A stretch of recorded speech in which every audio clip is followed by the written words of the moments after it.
Good morning and welcome to the First Unitarian Church of Pittsburgh. I am Reverend Dr. Kadar Walker. It is my honor to serve as the minister of this wonderful community. It is Sunday, September 19th of 2021. And we are so glad that you have chosen to be with us this morning, whoever you are, whomever you love, and wherever you are from. We are so glad you are with us. Whatever got you to choose to be with us, click on that link, Google us, and find us on YouTube. Thank you for making that choice. Whether you are a longtime member or you are a brand new visitor, you are welcome here. We are a community dedicated to welcoming the stranger and working for justice wherever the heavy weight of oppression has woven into the fabric of life. I am live here this morning in our chapel, but of course I am not alone. I have a whole team of people here working with me this morning to bring this worship to you. On piano, we just heard the beautiful work of Ellen Grosjean. We have Emily Sweeney and Will Snavely on tech, Brian Banley as our liturgist, Erica Shadowsong is offering a story this morning, and Ann Van Cott is offering a reading and a testimony about our partner church in the Kazi Hills. And on video will be Chris Russ with one of our songs. On behalf of this whole team, thank you for being here with us this morning. And if this is your first time with us, please check us out on our website. Find the link on the website that you can fill out a visitor's form, and you can get connected to us as well. Sign up for our weekly newsletter. Find out who we are. It's all right there on the bottom of the page. And in the meantime, I invite you to be with us this morning. Take a deep breath. Be with us in body and spirit. And picture yourself right now connected to all the other members and friends and visitors who are also viewing this worship together and will be so in the near future. We are not alone, my friends. We are not alone. We come together. For this morning's worship, even as we are exploring yet again this past year with ideas about extraterrestrials and aliens out there in this galaxies and universe, we are going to be exploring what it is to be a human being in this universe. What does it mean to be a human being in the universe of the mind and the heart and the body?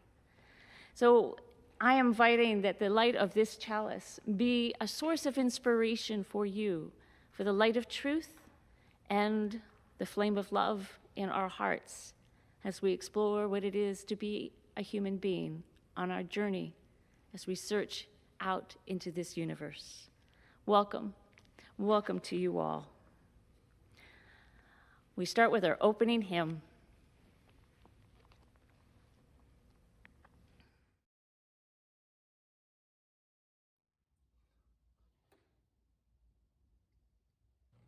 Come, come, whoever you are, wanderer, worshiper, lover of leaving, ours is no caravan of despair. Come, yet again come. Come, come, whoever you are, wanderer, worshiper, lover of leaving, ours is no caravan of despair. Cause is no caravan of despair. Cause is no caravan of despair. Cause is no caravan of despair. Cause is no caravan of despair. Cause is no caravan of despair. Cause is no caravan of leaving. Cause is no caravan of despair. Come, yet again come.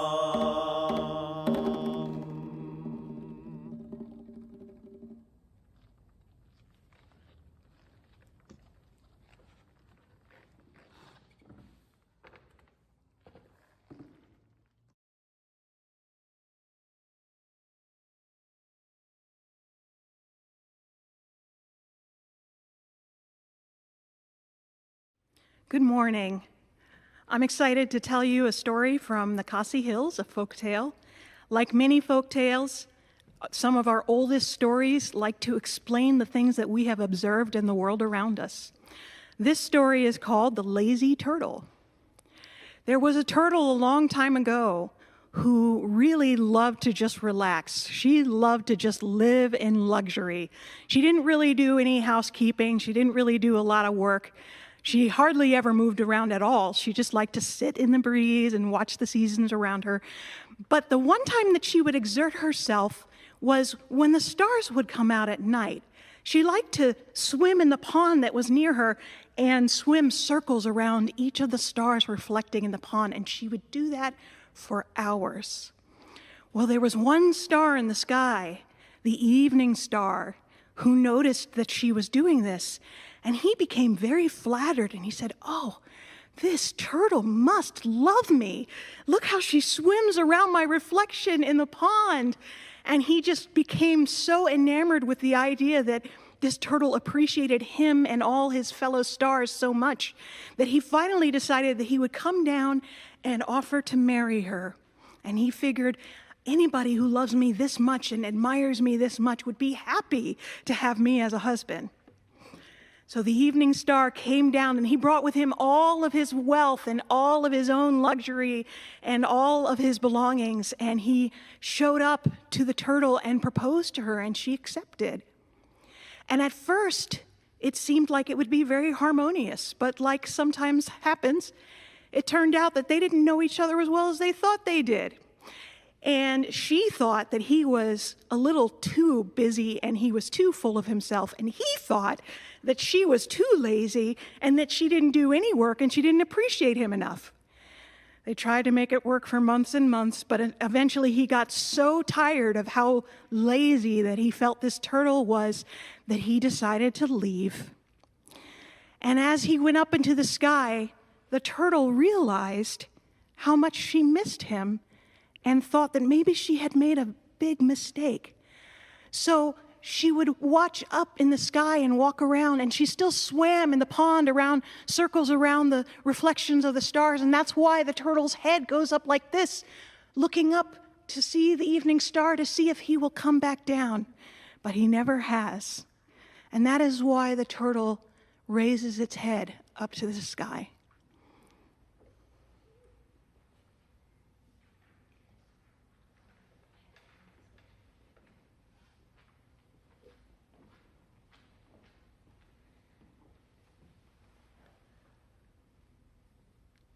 Our religious community is made up of volunteers and staff, creating and hosting a variety of programming, even as we stay safe during this time of pandemic. We rely on your financial support. Please take time to reflect on your ability to financially support this community. Donations by check may be mailed to the church office. Electronic donations can be made online through the church website or by texting GIVE to 412-435-1050 and following the instructions.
I invite you now to bring your hearts together as we hold each other in the gentle embrace of love, of compassion, of prayer, of good healing for those who are hurting. One of our beloved members, Melody Platts, is asking for your positive thoughts as she was recently diagnosed with ovarian cancer. She will know more about her treatment options in the coming weeks, and until she has more answers, she and her husband, AK, are taking it one day at a time. They have good energy and good humor, but they need yours as well. For all of you who have sorrows and pain in your life, please know that you do not journey alone. And for those who have joys and celebrations, please know that we celebrate with you. Please join me now in a few moments of silent meditation and personal prayer.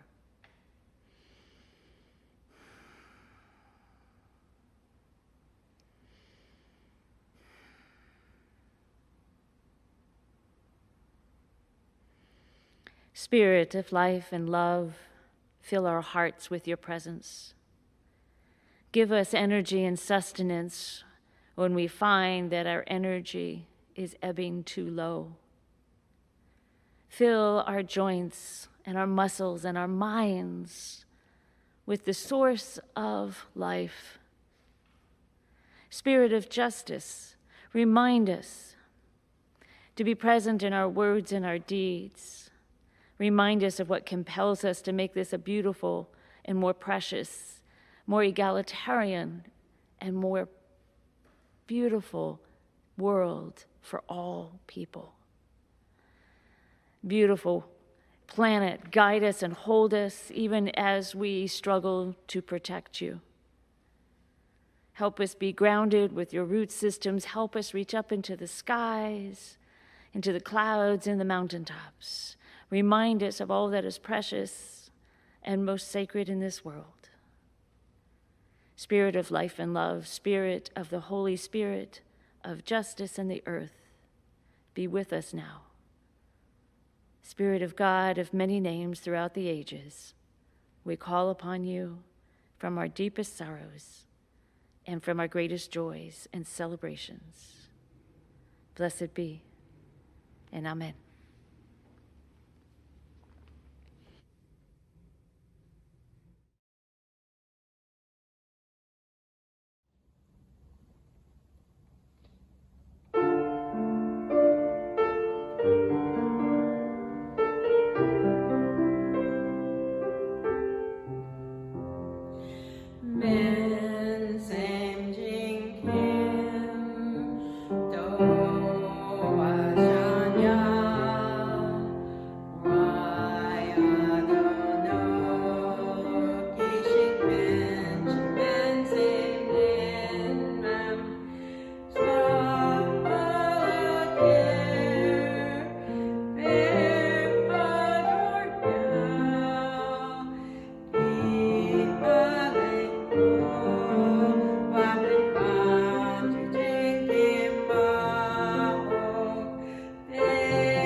Good morning. It is so wonderful to be in the sanctuary again. My name is Ann Van Cott, and the last time I was speaking at this pulpit was in November of 2019. I was so excited to tell you then about my planned trip to that Khasi Hills in India in March of 2020. I was to visit the Annie Bar Secondary School that the First Church community had supported generously for the past 2 decades. And then COVID arrived. Fortunately, because of technology, we have been able to keep in touch with our Khasi Hills Unitarian community during this challenging time. We have shared our struggles and strength, and today we celebrate Founders Day with our Unitarian community in the Khasi Hills. Every September, Founders Day is celebrated in the Khasi Hills, and it answers the question, how did Unitarianism become a stronghold in a very rural, remote part of India? The Unitarian story has its origin in one man, Kishore Singh. A photograph of him is in your order of service and on the website. Until the age of 25, Kishore Singh was a member of the Orthodox Welsh Calvinistic Methodist Church. Singh had doubts and was asking questions about his faith. Kishore Singh reached classic Unitarian convictions independently. He began discussing his thoughts about religion with others. And at the age of 25, he was told by a Hindu reformer that his ideas sounded Unitarian and suggested that Singh contact Reverend Dahl, who was a Unitarian minister in Calcutta at that time. Dahl sent him a copy of William Ellery Channing's works, and they started a correspondence. Singh was inspired. He founded his own church community in July, and the first service was on September 18, 1887. It included him, 1 woman, and 2 men. Singh's Khasi Hill Unitarian community flourished, and a church was built in 1889. Within a decade, Singh had 214 followers. The Khasi Hills Unitarians were helped by Americans who funded the printing of a Khasi hymn book. It had over 100 Unitarian hymns, readings, and prayers, many of them translated by the gifted Kishore Singh. The Khasi Unitarians were a truly progressive community, and in August of 1893, the Juwai Church opened a school supervised by a woman teacher. The elementary school was unique because it was free and classes were taught in the Khasi language. Later, in 1938, when Annie Margaret Barr founded the school we partner with in the Khasi Hills, she said, "Though only a small group, they have most of the things necessary for growth and progress: loyalty, enthusiasm, and a simple and beautiful faith left to them in clear and intelligible form by the genius of their founder." Fast forward to today. In 2021, there are more than 35 Unitarian churches in the Khasi Hills. It is the 4th largest community of Unitarians in the world. To celebrate their heritage and Kishore Singh, they usually have a month of Founder Days events every September. Normally during September, Khasi Unitarian ministers visit each church household. People cook together, they dance, and take part in sporting competitions. Sunday schools have debates and exams. On the 18th of September, the anniversary of that first Khasi Unitarian church service in 1887 is celebrated. There is a large gathering with talent and variety shows and a 2-mile torch procession through the villages. Unfortunately, Founders Day celebrations have been scaled back in the Khasi Hills due to the pandemic, just like things have changed here. I am grateful to the founder, Kishore Singh's Unitarian vision, which has led to our partnership with the loving Cassie community and our continued support of their educational mission. I am sure that we will be in community together at First Church again. I look forward to seeing you when it's safe. Take care and thank you.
You may have heard about Barney and Betty Hill. Back in 1961, they offered the world an intriguing story about being abducted by extraterrestrials in a rural road late at night in New Hampshire. It was actually 60 years ago today, September 19th and 20, 1961. It was the first widely publicized report of an alien abduction in the United States. It was often referred to as the Hill abduction. It was covered by newspapers across the country. There was a best-selling book in 1966 called The Interrupted Journey. There was a film in 1975 called The UFO Incident. And there's rumors that there's another TV series being developed about it. What was interesting, I find, about the couple, Betty, she was a social worker. Barney worked for the United States Post Office. Nothing particularly unusual about that. They were members of the NAACP, and they were also an interracial couple. And they were Unitarians. So the extraterrestrials needed Unitarians, probably to make coffee, form a committee, perhaps, or maybe better understand humanity. Well, there's been a lot of recent headlines this year about visitors from other planets, as we've had a series of reports released by the military, reports and data about unidentified flying objects, or what they call aerial phenomenon. It's been covered by even the mainstream media these days, not the usual, more sensationalistic media sources. And I think it speaks to humanity's long time, deep fascination, about wondering about what's out there in the galaxies, and are they visiting us here? It's a deep curiosity that I think is just as important as the curiosity that has propelled humanity along with the need to eat, along our bumpy evolutionary ride. We've produced so many movies and books. A lot of the movies and books have had extraordinary narratives as well, filled with conflict and tension. I think we've all know about The Day the Earth Stood Still, the series of Alien movies, Edge of Tomorrow with Tom Cruise, The Great Independence Day, Invasion of the Body Snatchers. And there's been some less violent, less confrontational ones, the Encounters of the Third Kind and E.T. and, well, Contact. There's been fun ones, Men in Black, and adventurous, Star Trek and Star Wars. These are fantastic stories that I think are coming from our human impulse of creativity, but also our curiosity, our desire to understand and to connect. And well, perhaps there's also a bit about our ego wanting to be the center of attention and be a source of salvation for all of humanity. Now, I'm a big sci-fi fan. I grew up with Arthur C. Clarke and Asimov and Heinlein. And over our dining room table was a Star Trek space station with a Enterprise and a Klingon warship orbiting around as they were posturing over our spaghetti every night. And yet, as our country faces many deep divisions right now, religious, political, class, education, and race, we have to ask some very critical questions that are triggering these divisions.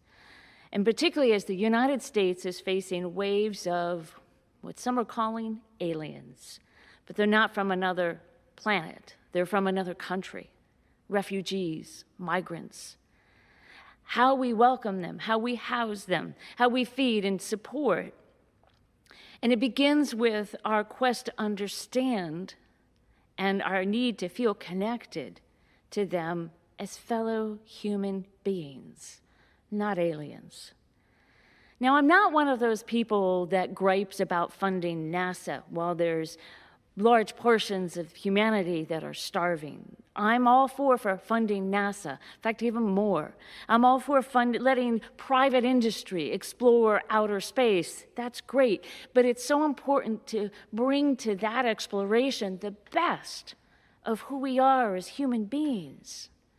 And I think we need a better understanding of ourselves and our better capacity to connect with one another before some alien announces itself by landing on some country's capital front lawn.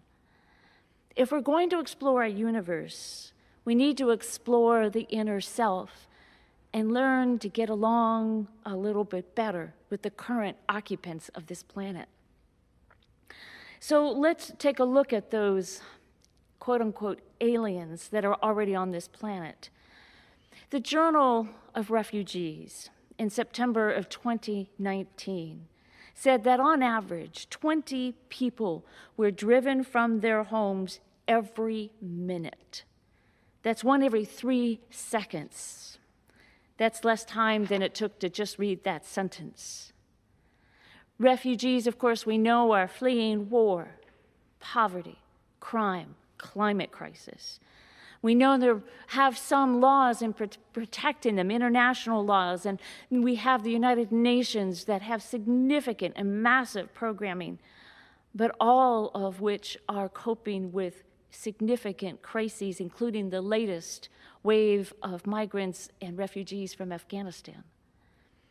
The Journal of Refugees offers a serious consideration from a study that was released in 2019, and it notes the correlation between racism and refugees.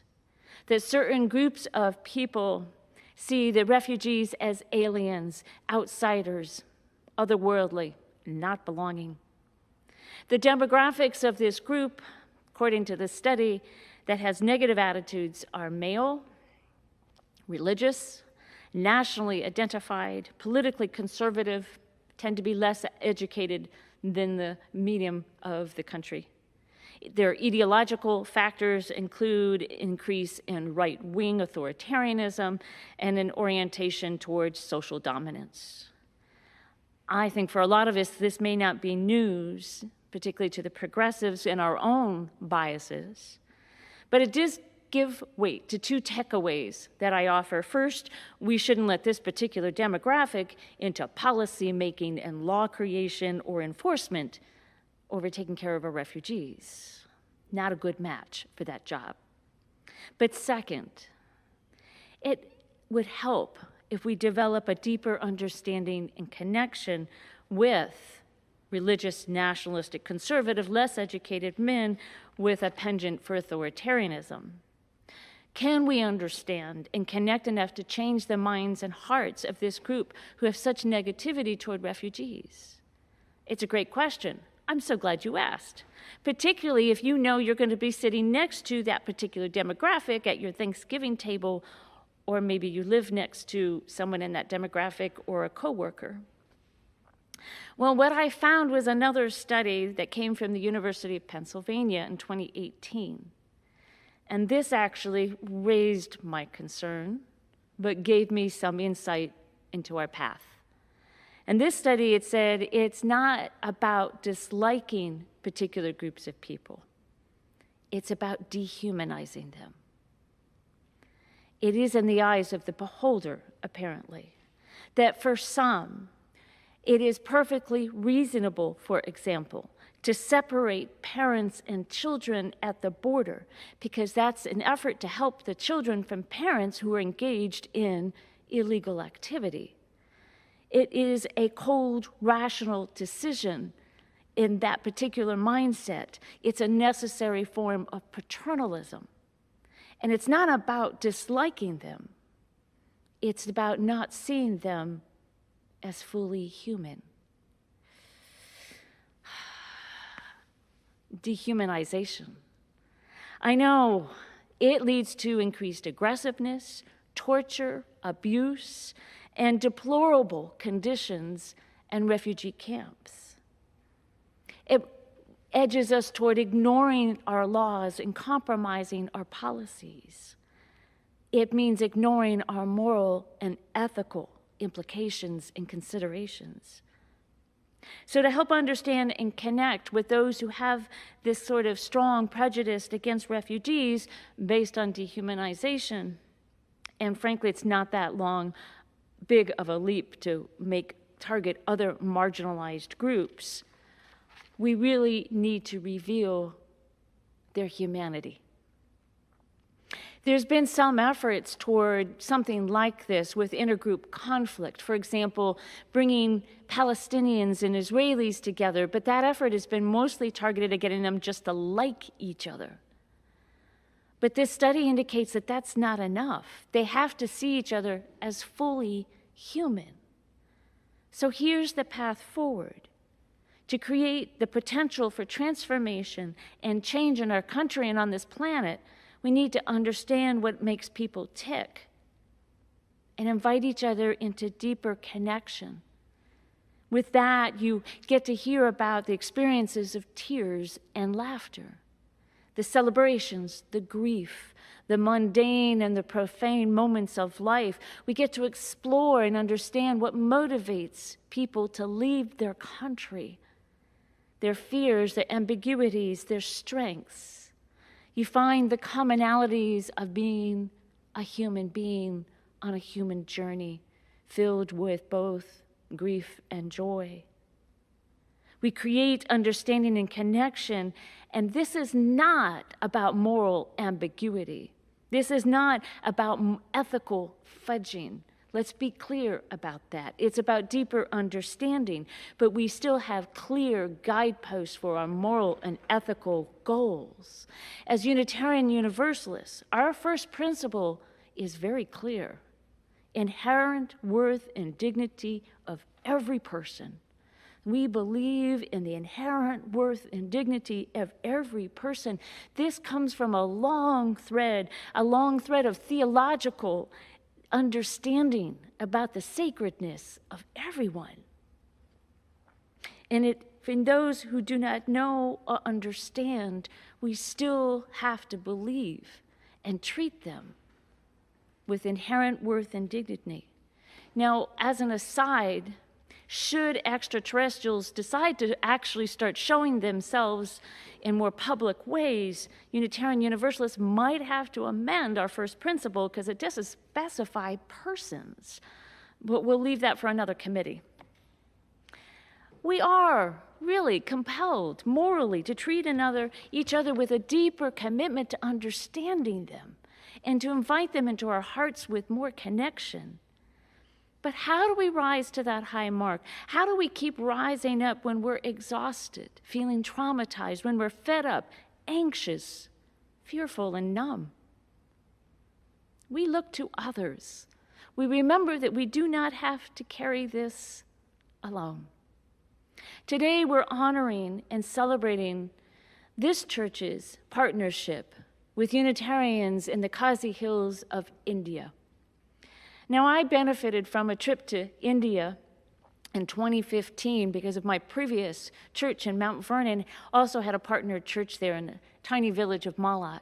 I actually got to be roommates with Karen Latzinger. That's how we got to know each other, one of the members of this church and who heads up our partner church program here. We had a great time together.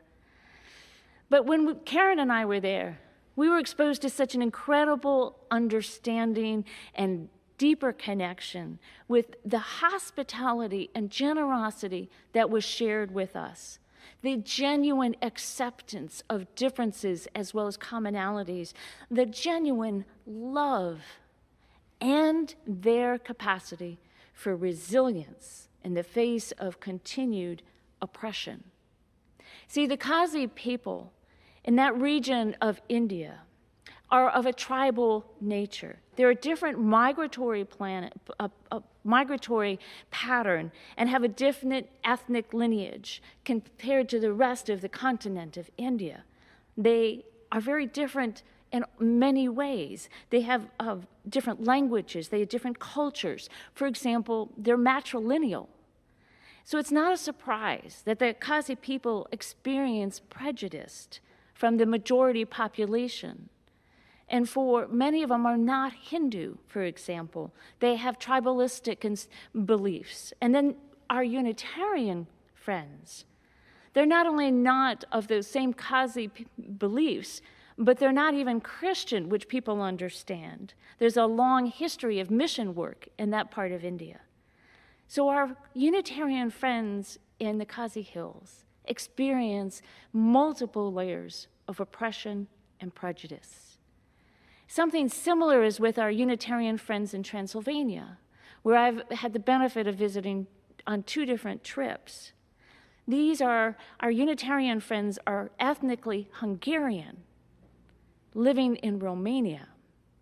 They can't even speak their own language of Hungarian when they're around Romanians, and they have to hide their culture and their sense of ethnicity and connection. Yet both groups of Unitarians carry a light of truth and a flame of love that I have found transforming and inspiring.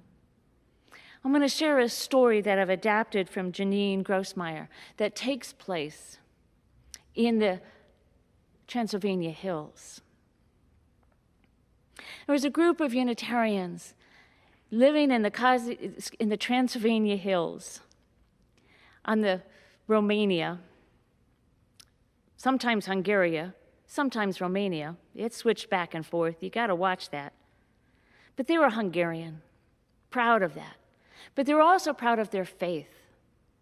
And they decided what they really needed was a church where they could come together to share their love for one another and their belief in one God. So they gathered all their resources. The stonemasons began to chisel and create stone.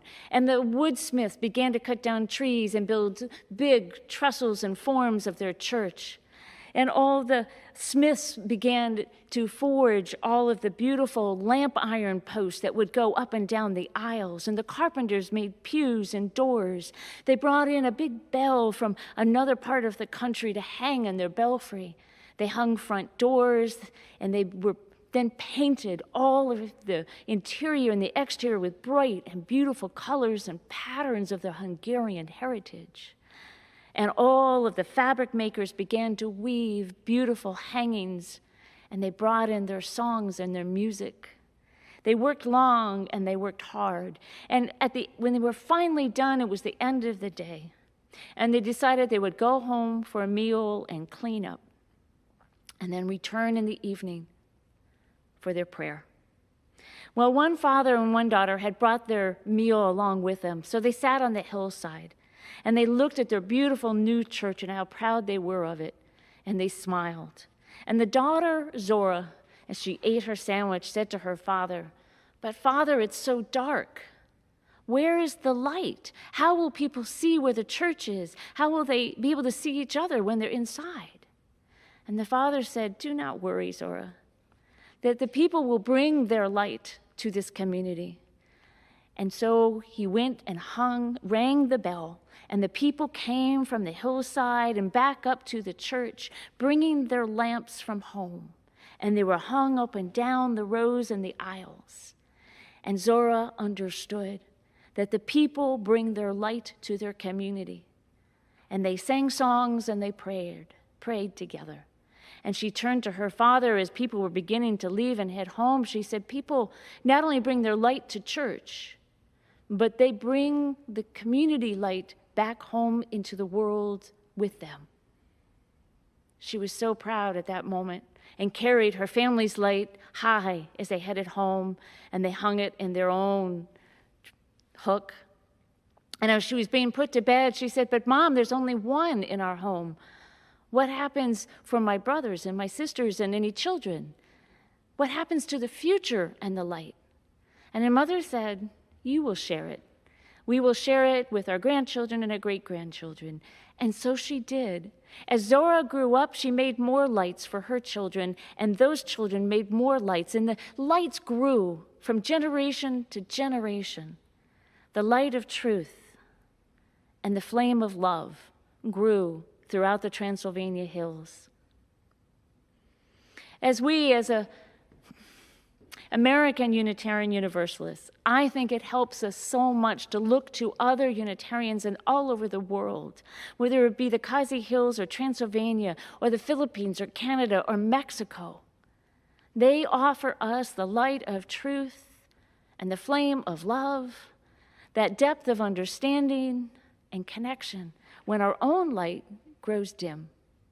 When we find ourselves exhausted and numb, we need only look to others. We are not on this journey alone. And as we go out into this world exploring different galaxies, we bring our hearts and our very human minds to this exploration. But I want to give you a warning. I want to give you a warning that you need to hold very close. True curiosity, true desire to understand and connect requires a certain non-reactivity. It means not jumping to conclusions, not leaping to the end of the story before knowing the journey has ended. It needs a passion for the truth about the preciousness and inherent worth and dignity of all humanity, but it needs a respect that we may not know the journey as we go. It requires patience. So I'm going to take a cue that I offer you from my favorite alien, the Doctor, from BBC. The Doctor always, perpetually, unceasingly is curious about any and all aliens, but particularly humanity. The Doctor offers keen observation in pursuit of understanding and connection. I offer you these 4 observations.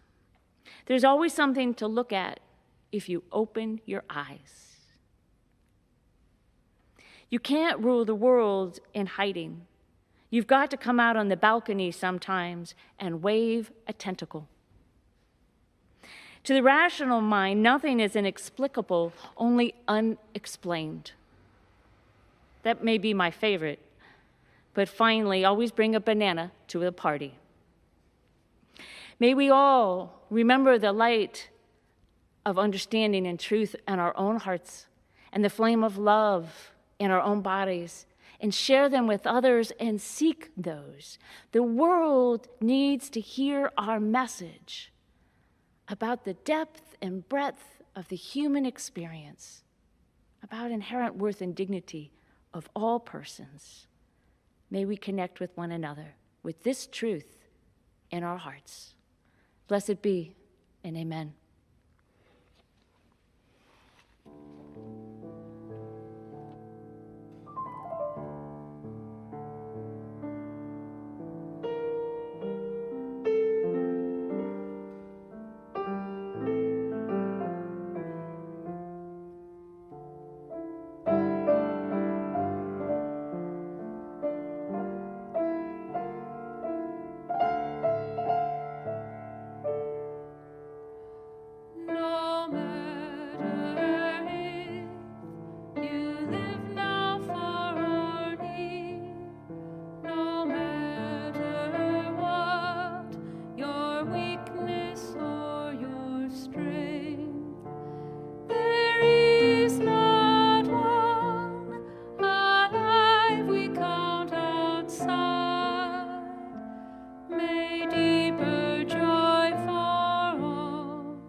I invite you to speak out loud the words found in the order of service or perhaps already in your heart as we extinguish our chalice. These are words shared by Unitarians, Universalists across this country. We extinguish this flame, but not the light of truth, the warmth of community, or the fire of commitment. These we carry in our hearts until we are together again. Go forth, my people, into their world, whether it be the next galaxy or the next room. Offer your hearts with the flame of love. Offer your minds with the light of truth. But most of all, offer your full humanity to each other and the best of who we can be. Blessed be. Return again with love.